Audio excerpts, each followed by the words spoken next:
Welcome back to another episode of Replay, the show where I review 3 PS4 games from PS Plus. This is part of my entry to PlayStation Asia's Junior Reporter 2.0. Enough chit chat and let's go! Up first is Dungeon Punks. I would probably call this an indie game because of its feel and aesthetics.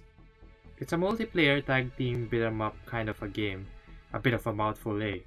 Let's see how it plays. The game starts off by allowing you to select from a number of interesting looking heroes. You are only initially selecting your main hero, but at the same time, two other heroes will be selected to be part of your party, and this is one of the interesting things about this game. Yep, you can easily switch between different heroes during the game. Fast forwarding beyond the boring story, here's a quick look of how the battles are. I find movement a little stiff, but found the spells and abilities a refreshing new addition to this genre.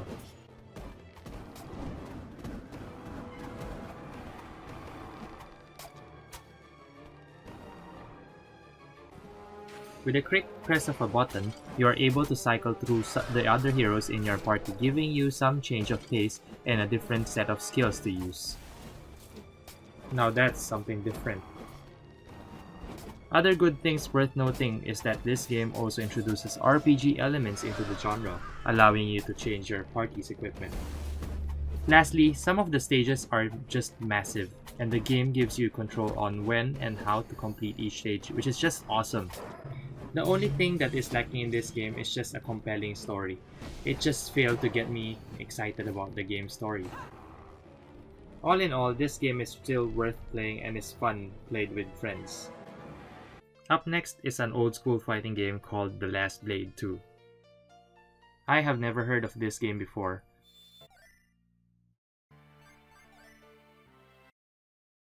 It does, however, remind me of Fatal Fury and King of Fighters.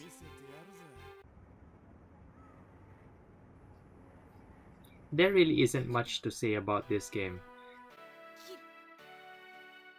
You pretty much see what you get.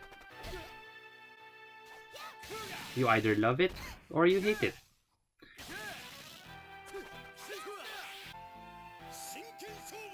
So to keep this short, get this game if you are a fan of fighting games and would like to feel a bit of nostalgia of the good old days. I will leave you to enjoy the rest of this round before moving on to the next game.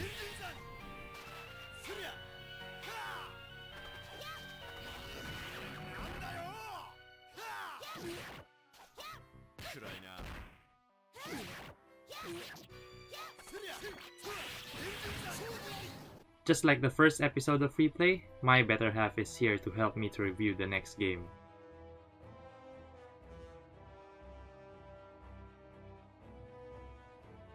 Knack is a surprise to me. I didn't expect to like this game. My perception for the game was that it was going to be another Ratchet and Clank copycat, but it holds on its own. Knack is the name of the main character that was discovered and unlocked by a scientist from ancient ruins. He starts out small and collects magical relics to grow big and chunky. This is a nice platformer action game with a lot of punching, dodging, and jumping around. You collect crystals to power up your 3 super moves, which you will be taught how to at the first part of the game. Once energized, he can release the power of the Sunstones explosively as a massive shockwave. Mac, use the shockwave to take out those robot shields.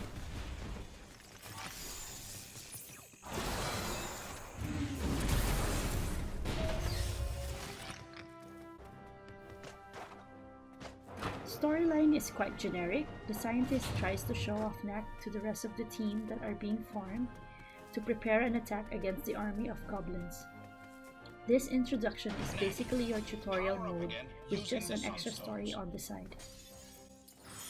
Knack can also use the power of the Sunstones to transform himself into a storm of relics.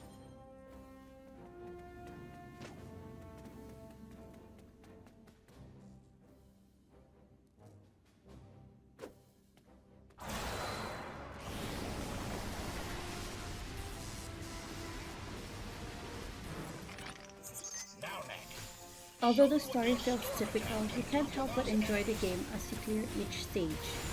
It gets difficult and dying just takes you back to a save point. The game automatically saves on certain areas as you clear them. I do enjoy hearing the sound of Knack taking up relics. That crinkly sound as if you feel like you're getting juiced up. It gets more fun as he grows bigger and you could just smash out the area. But the challenge lies when you start out as a tiny little Knack. You always start out as tiny at the beginning of each chapter. I have died a few times just getting it right. The graphics are nice enough, and as you go outside, the grass and the trees look sharp and defined. There are also some secret areas that you bust into to collect parts to farm gadgets. I've read somewhere that you have to be online though to unlock these gadgets. I haven't reached the part where I've collected enough to farm a new gadget, but this is one way to make you keep going, or else it just feels a little repetitive.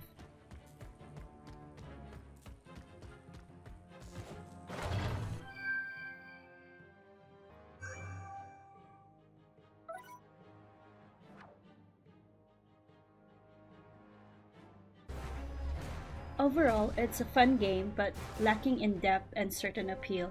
I've learned that Knack 2 has just been released and probably looking forward to seeing what improvements they've done for this. Next.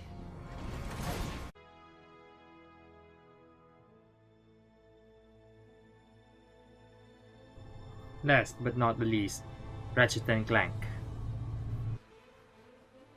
Insomnia Games is one of the best game studios to create these types of games.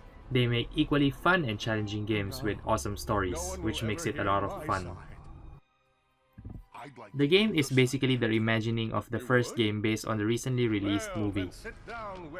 Insomnia used an effective way of retelling by getting one of their funniest characters to narrate and say all sorts of nonsense, which is just too funny at times.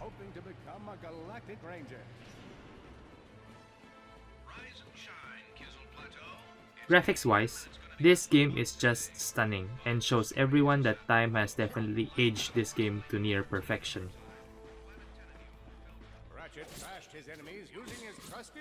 Movement is very smooth as what you would expect from a good platformer game. As usual, Ratchet has his Omni Wrench as his main weapon to perform melee attacks on enemies. After killing enemies and breaking barriers, you get gears and bolts as the currency of this game for upgrading weapons.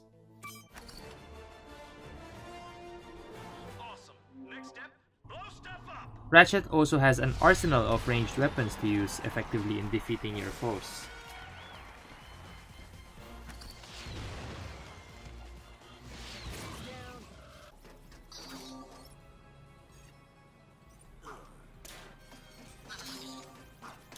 Let's not forget the game's other main character, Clank, who is playable from time to time.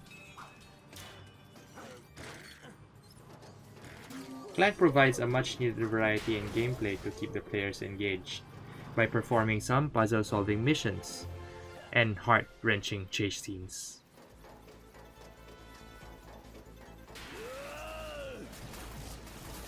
There you are! Oh my. Quit your running, you useless piece of scrap! Despite being one of those reimagined or remastered games, there was never a dull moment in playing Ratchet & Clank. Hence, I would recommend this game to everyone regardless of whether you played the earlier games or not. It will still be an awesome adventure, trust me.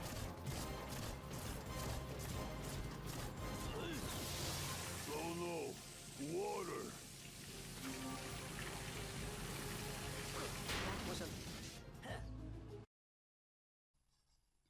In summary, PS Plus free game offering for December offers a lot for the adventuring kind and deserves a big thumbs up.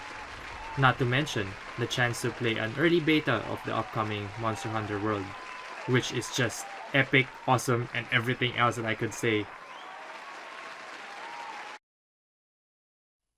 Again, if you're not a member of PS Plus just yet, please do sign up.